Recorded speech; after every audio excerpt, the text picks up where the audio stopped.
Hello, അപ്പോൾ എല്ലാവർക്കും chilli ഫ്ലേക്സിൻ്റെ പുതിയൊരു വീഡിയോയിലേക്ക് സ്വാഗതം. ഇന്നത്തെ നമ്മളെ വീഡിയോയിൽ കാണിക്കാൻ പോകുന്നത് കുറച്ച് കിച്ചൺ ടിപ്സ് ആണ്. നമ്മളെ ചാനലിൽ ഒരുപാട് നാളിന് ശേഷമാണ് കുറച്ച് കിച്ചൺ ടിപ്സിൻ്റെ വീഡിയോ ചെയ്യുന്നത്. ഈ ഒരു വീഡിയോ എല്ലാവർക്കും ഇഷ്ടമാവുമെന്ന് വിചാരിക്കുന്നു. വീഡിയോയിലേക്ക് കിടക്കുന്നതിന് മുന്നേ ആയിട്ട് ചാനൽ ഇതുവരെ ആരെങ്കിലും സബ്സ്ക്രൈബ് ചെയ്തിട്ടില്ലെങ്കിൽ ഒന്ന് സബ്സ്ക്രൈബ് ചെയ്യുക, സപ്പോർട്ട് ചെയ്യുക. അഭിപ്രായങ്ങൾ കമൻറ്റിൽ പറയുക. വീഡിയോ യൂസ്ഫുൾ ആയി തോന്നുകയാണെങ്കിൽ എല്ലാവർക്കും ഒന്ന് ഷെയർ ചെയ്ത് കൊടുക്കാനും മറക്കരുത്. നമുക്ക് വേഗം വീഡിയോയിലേക്ക് കിടക്കാം. ചപ്പാത്തി പരത്തുന്ന കോലിൻ്റെ മേലെ എപ്പോഴും ഇതുപോലെ മാവ് ഒട്ടി പിടിച്ചിരിക്കും.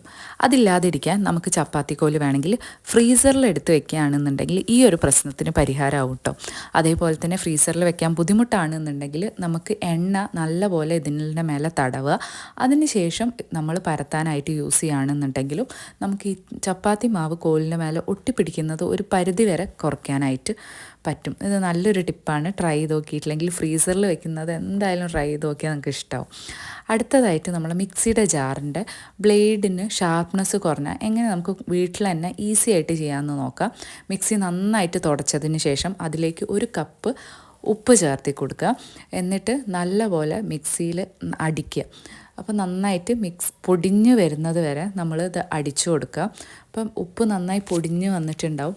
ഈ ഒരു ഉപ്പ് നമ്മൾ കളയണ്ട. ഇത് നമുക്ക് കറിയിലും ഒക്കെ യൂസ് ചെയ്യാനായിട്ട് പറ്റും. ഉപ്പ് വേസ്റ്റ് ആവില്ല, നമ്മളുടെ മിക്സിയുടെ ജാറിൻ്റെ ബ്ലേഡ് ഷാർപ്പാവുകയും ചെയ്യും. അടുത്തതായിട്ട് സ്റ്റെയിൻലെസ് സ്റ്റീൽ പാത്രങ്ങളാണെങ്കിലും സ്പൂണാണെങ്കിലും അങ്ങനെ സ്റ്റെയിൻലെസ് സ്റ്റീലിൻ്റെ എന്ത് ഐറ്റംസ് ആണെങ്കിലും നമുക്കതിന് ഷൈനിങ് നിലനിർത്താൻ വേണ്ടിയിട്ട് ഇതുപോലെ വെള്ളത്തിൽ കുറച്ച് വിനീഗർ ഒഴിച്ചു കൊടുക്കുക. അതിനുശേഷം ആ ഒരു വെള്ളത്തിൽ നമ്മൾ ഈ സ്റ്റെയിൻലെസ് സ്റ്റീൽ പാത്രങ്ങളാണെങ്കിലും ശരി, സ്പൂണുകളാണെങ്കിലും ശരി, ഇതുപോലെ ഒരു 10 മിനിറ്റ് നന്നായിട്ട് മുക്കി വെച്ച് കഴിഞ്ഞാൽ തന്നെ ആ ഒരു സ്പൂണും ഒക്കെ നല്ല തിളങ്ങിയ ഒരു പുതിയ ഫീൽ തന്നെ നമുക്ക് കിട്ടും. അപ്പം ഈ സ്പൂണുകളാണ് ഞാൻ കൂടുതലായിട്ട് ഇതുപോലെ ചെയ്തെടുക്കാറുള്ളത്. അപ്പം നല്ല ക്ലീനായിട്ട് നമ്മളെ സ്പൂണൊക്കെ എപ്പോഴും ഷൈനിങ് ആയിട്ടിരിക്കും. അടുത്തതായിട്ട് വീട്ടിൽ അമ്മ സ്ഥിരമായിട്ട് ചെയ്യുന്ന ഒരു കാര്യമാണ് ഇതുപോലെ അധികം ഉപയോഗിക്കാത്ത പൊടികൾ, പ്രത്യേകിച്ച് ജീരകത്തിൻ്റെ പൊടി, ഇഞ്ചിപ്പൊടി, ഇതൊന്നും ഞങ്ങളെ വീട്ടിൽ അധികം ഉപയോഗിക്കില്ല. പക്ഷേ എന്തെങ്കിലുമൊക്കെ സാധനം ഉണ്ടാക്കാൻ വേണ്ടിയും വരും. അപ്പോൾ അതൊക്കെ അമ്മ ഇതുപോലെ എടുത്ത് ഫ്രീസറിൽ എടുത്ത് വെക്കും. അങ്ങനെയാണെന്നുണ്ടെങ്കിൽ അതിൻ്റെ ആ ഒരു സ്മെല്ലും അതൊന്നും പോകാതെ തന്നെ കുറേ കാലം ഇരിക്കും. കൂടാതെ ഞങ്ങളെ വീട്ടിൽ ഫ്രീസർ തുറന്നാൽ ഒരുപാട് സാധനങ്ങൾ കാണാനായിട്ട് കിട്ടും. അമ്മ ഈ ഗോതമ്പിൻ്റെ പൊടി അങ്ങനത്തെ സാധനങ്ങളൊക്കെ ഉണ്ടല്ലോ, അതൊക്കെ ഫ്രീസറിൽ സേവ് ചെയ്ത് വെക്കാറുണ്ട്. പക്ഷേ ഇങ്ങനെ വെക്കുകയാണെന്നുണ്ടെങ്കിൽ പൂത്തു പോവാതെയും ഒരുപാട് നാൾ അത് ഫ്രിഡ്ജിൽ സേഫായിട്ട് ഇരിക്കുകയും ചെയ്യും.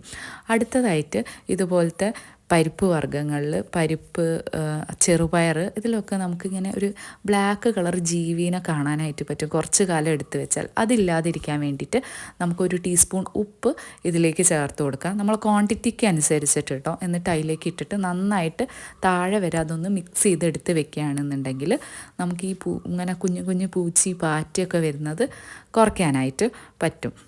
അമ്മ വീട്ടിൽ ബേ ലീഫും കൂടെ ഇതുപോലെ ഇട്ട് വെക്കുന്നതായിട്ട് കാണാറുണ്ട് കേട്ടോ. അതും നല്ലൊരു ടിപ്പാണ്. അടുത്തതായിട്ട് ഞാൻ യൂഷ്വലി എവിടെ ക്ലീൻ ചെയ്യുകയാണെന്നുണ്ടെങ്കിലും സൊല്യൂഷൻ എടുത്തിട്ട് ക്ലീൻ ചെയ്യുന്ന ലിക്വിഡ് എടുത്തിട്ട് നേരെ ആ ക്ലീൻ ചെയ്യേണ്ട ഏരിയയിൽ മൊത്തം ആ ഒരു സൊല്യൂഷൻ ഒഴിച്ച് വെച്ചതിന് ശേഷമാണ് ഇത് സ്ക്രബ് ചെയ്യാറുള്ളത്. അതിന് പകരമായിട്ട് നമ്മൾ ഈ സ്ക്രബ്ബറിൽ നനച്ചിട്ട് അതിലേക്ക് ഈ സൊല്യൂഷൻ ഒഴിച്ച് ക്ലീൻ ചെയ്യുകയാണെന്നുണ്ടെങ്കിൽ വളരെ കുറച്ച് പ്രൊഡക്റ്റ് കൊണ്ട് തന്നെ ആ ഒരു ഏരിയ നമുക്ക് ക്ലീൻ ചെയ്തെടുക്കാനായിട്ട് പറ്റും. നമ്മൾ ആദ്യം പറഞ്ഞ പോലെ ചെയ്യുകയാണെന്നുണ്ടെങ്കിൽ ഒരുപാട് നമുക്ക് പ്രൊഡക്റ്റ് വേസ്റ്റായി പോവും. അതിന് പകരം നമ്മൾ ഈ ഒരു സ്പഞ്ചിലേക്ക് ഡയറക്റ്റ് സൊല്യൂഷൻ ഒഴിച്ച് ക്ലീൻ ചെയ്യുകയാണെന്നുണ്ടെങ്കിൽ കുറച്ച് നമുക്ക് സൊല്യൂഷൻ എടുത്താലും മതി, പെട്ടെന്ന് തന്നെ ക്ലീൻ ചെയ്തെടുക്കാനായിട്ടും നമുക്ക് പറ്റും. അടുത്തതായിട്ട് നമ്മളുടെ കുഞ്ഞു കാര്യങ്ങളാണ് നമ്മൾ അടുക്കളയിൽ നമ്മൾ സമയം കളയുന്നത്. ഒന്നാമത്തെ കത്തി ഷാർപ്പാക്കി വെക്കുക, അങ്ങനത്തെ ചെറിയ ചെറിയ കാര്യങ്ങൾ, നമ്മളെ കുക്കറിൻ്റെ വിസിലൊക്കെ ഒന്ന് ക്ലീൻ ചെയ്ത് വെക്കുക. ഇങ്ങനത്തെ കുഞ്ഞു കാര്യങ്ങളായിരിക്കും നമ്മളുടെ സമയം ഏറ്റവും കൂടുതൽ അടുക്കളയിൽ എടുക്കുന്നത്. അപ്പോൾ സില്ലി തിങ്സൊക്കെ നമ്മൾ ആദ്യം റെഡിയാക്കി വെക്കുകയാണെന്നുണ്ടെങ്കിൽ അടുക്കളയിൽ പോണ സമയം ഒരുപാട് നമുക്ക് കുറയ്ക്കാനായിട്ടും പറ്റും. അപ്പോൾ അടുത്തതായിട്ട് നമുക്ക് ഈ ഒരു ജിഞ്ചറും ഗാർലിക്കൊക്കെ മിൻസ് ചെയ്യാമെന്ന് പറഞ്ഞാൽ അത് എല്ലാവർക്കും അത്ര എളുപ്പമുള്ള കാര്യമല്ല. അപ്പോൾ ഈസി ആയിട്ട് നമുക്ക് എങ്ങനെ ജിഞ്ചറും ഗാർലിക്കും മിൻസ് ചെയ്യാമെന്ന് നോക്കാം. ഇതുപോലെ ഒരു ഗ്രേറ്റർ ഉണ്ട് എന്നുണ്ടെങ്കിൽ നമ്മൾ ഗാർലിക്കും ജിഞ്ചറും ഈ ഒരു ഗ്രേറ്ററിൽ ഗ്രേറ്റ് ചെയ്തെടുക്കുകയാണെന്നുണ്ടെങ്കിൽ ഈസി ആയിട്ട് നമുക്ക് മിൻസായി കിട്ടിക്കോളും. പ്രത്യേകിച്ച് ഗാർലിക്ക് ശരിക്കും നല്ല അടിപൊളിയായിട്ട് നമുക്ക് ശരിക്കും മിൻസ് ചെയ്യുന്നതിലും വളരെ എളുപ്പത്തിൽ നമുക്ക് ചെയ്തെടുക്കാനായിട്ട് പറ്റുന്ന ഒരു ടിപ്പാണ്. ഇത് ട്രൈ ചെയ്തിട്ടില്ലെങ്കിൽ മസ്റ്റായിട്ട് ട്രൈ ചെയ്ത് നോക്കണം. ഒരുപാട് സമയം ലാഭിക്കാമെന്ന് മാത്രമല്ല നമുക്ക് പെർഫെക്റ്റായിട്ട് മിൻസ് ചെയ്തെടുക്കാനും ഈ ഒരു ടിപ്പ് കൊണ്ട് സാധിക്കും.